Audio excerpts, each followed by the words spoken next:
Hindi ganun ang approach na. We don't work according to surveys, not really. Hindi pagpapabango sa publiko, kundi tanging trabaho lamang.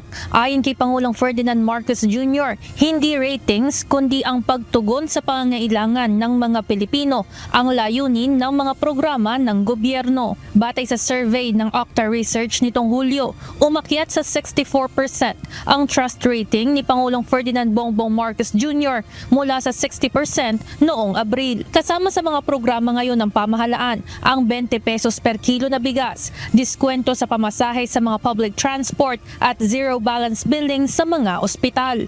There are many things that we can do that affect people's lives and help people's life, make it more easy, cheaper, easier, more convenient, save time, all of those things that are valuable to all of us. It's not really to try and do anything. Dagdag pa ni PBBM, kaya rin siya personal na bumibisita sa mga ito ay upang malaman ng mga tao ang mga serbisyong pupwedeng makuha mula sa gobyerno. Ngayon, na nandun ako, siyempre lalabas sa news yan, lalabas sa dyaryo, alam ng tao na may ganun.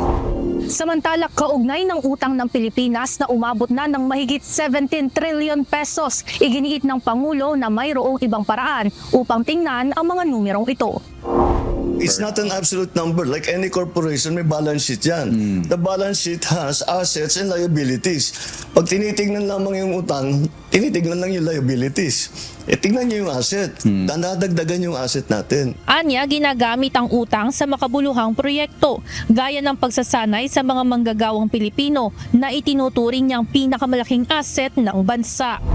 Siniguro rin ng Pangulo na mayroong sapat na budget ang Pilipinas upang pondohan ang lahat ng programa ng pamahalaan. Oo, meron. Basta't yung pera ng Pilipinas ay ginagamit sa tamang paraan. Kumpiyansa si Pangulong Marcos na unti-unti rin ay mapapababa ang utang ng Pilipinas kasabay ng patuloy na laban kontra korupsyon. Ivan Alvarez, UNTV News and Rescue. Diyos ang aming sandigan, serbisyo publiko ang aming pinakahalagahan.